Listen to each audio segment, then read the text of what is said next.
You talked about the new longevity and that we can look forward. I think that's a good thing, to living lives is well into the hundreds.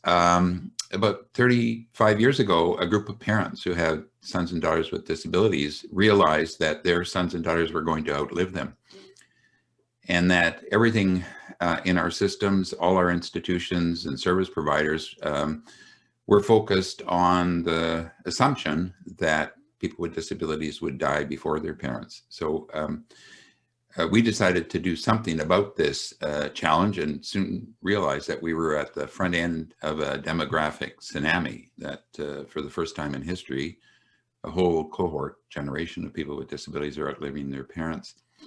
And in order to think that through and problem solve and come up with a solution, we had to rethink the societal definition of disability. And our conclusion was that two of the biggest handicaps faced by people with disabilities are their, number one, are their social isolation, and two, their poverty.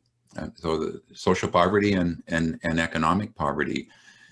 As important as services and professional supports are, we felt that a focus on welcoming our sons and daughters into community life, supporting them into friendship, creating networks of support was more important.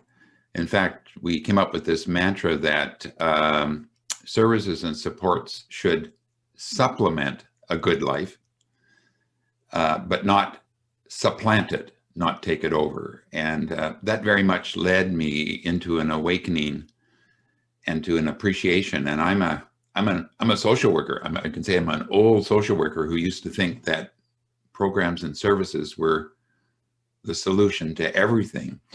And my awakening was the recognition that natural caring is omnipresent and is fundamental. And without that, people, everyone, whether they're people with disabilities or not, live lives that are soulless. And so that's my journey entrance into this field of natural caring.